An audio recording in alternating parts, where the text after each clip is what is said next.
Hey guys, so today we're going to be talking about the question, does terrain matter? But before we go ahead and start the video, really quick, I'm going to sponsor myself.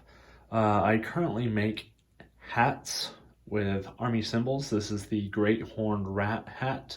But basically you can find me on Etsy. My store's name is Chaotic Embroidery. So just pop around, look it up on Google or something like that, and it should pop up.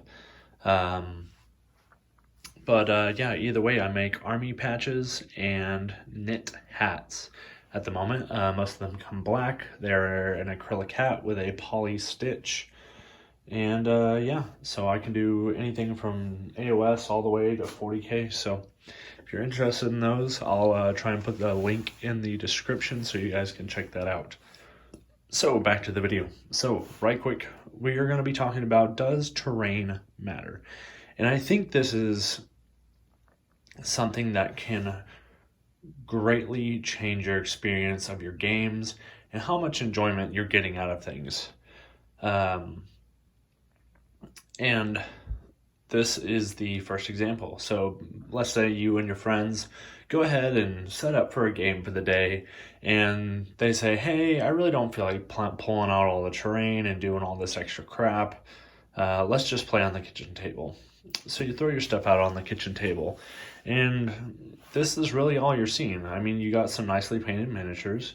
They've got some basing to them, and I mean, they've got a little bit of life, and it's not bad. But let's say you go ahead and throw a gaming mat on the table, and this is basically just a mouse pad material mat. That usually has like a print of either like a field or city terrain or whatever. There's whole tons of stuff. There's places like Table War and other things like that that sell these types of mats. But let's just say, even just by throwing a mat on the table, you've already increased the visual interest of the game. But then let's say you take it one step further. You make some homemade terrain. And this stuff was super cheap for me to make. The base of it is literally just a siding of a box, some cardboard. We just got some glue, some flock, a little bit of paint. This is like tuft flocking or whatever that makes like little bushes. These are little pre-made wheat stacks, but you can also probably just take like, God, I don't even know. Maybe even just like a thick twine or like a string and unravel it and get it stiffened up at the bottom and glue it together. And you can make little wheat fields.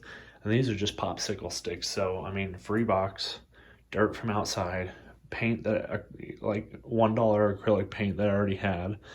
The bottle of flock was 10 bucks. This fluff stuff, which is going to make me at least 5 or 6 more terrain pieces, was I think $8. The wheat was 10 bucks or something like that.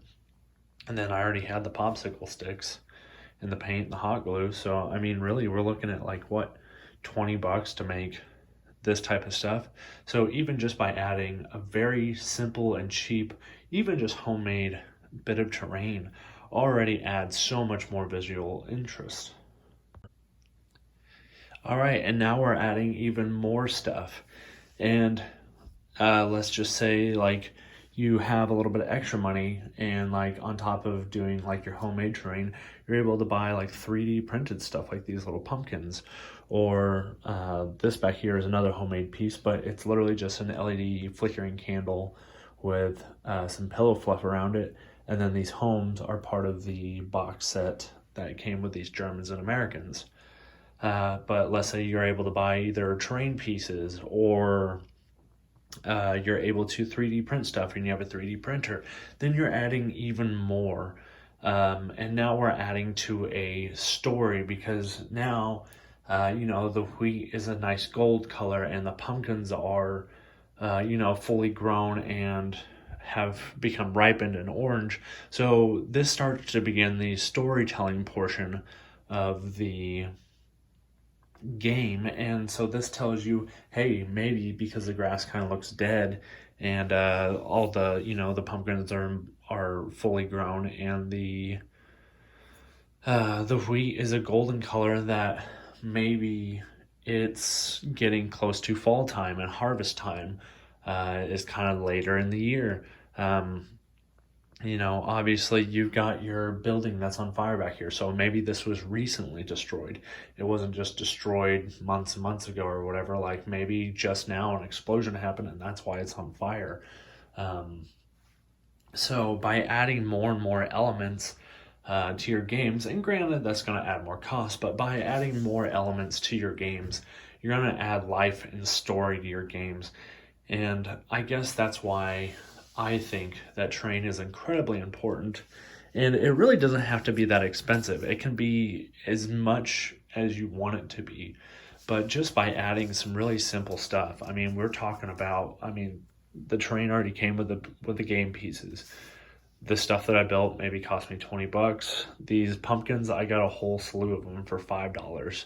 The LED light candle or whatever you can use for multiple things. So you can buy a box of 6 of them, make 2 or 3 explosion or flame markers or fire or whatever, and then like I'm sure you got an old pillow around your house that you're not using, or an old comforter that's torn up or something like that, or shoot, you can even go to the thrift store and buy an old pillow and get the fluff out of it for that. I think it is super important, I guess, just to finish this off, to add variety and terrain and things like that to your games, because it helps tell a story and it helps bring visual interest, and I think it'll make the game more memorable. You could have your guys out there on a plain table and they're just shooting back and forth at each other and you're just rolling dice, whatever. If you're on like a lunch break and you don't have time, whatever, that's great, that makes sense. But let's just say maybe instead you have, you were able to tell the story of, oh, well, blah, blah, blah. Maybe the Americans are entrenched in this house and the Germans are trying to get them out, and they have a machine gun in the window, up there at the top. And so that gives that visual interest in that storytelling piece. And then that's also going to lead to, awesome moments whenever you say, oh, hey, you remember that time that we were playing that game and we had a machine gun nest in this thing, and one of your guys tossed a grenade or whatever and it got the machine gun nest, and it was awesome. And it just leads to better memories, and by adding story to it, it gives it just some life, and it's going to make it more memorable and enjoyable of an experience. So I think definitely that terrain is super important to have, and that even just making some homemade terrain for 20 or 30 bucks or something like that, at the end of the day, is going to make your stuff look a ton better, and you're going to enjoy your games more.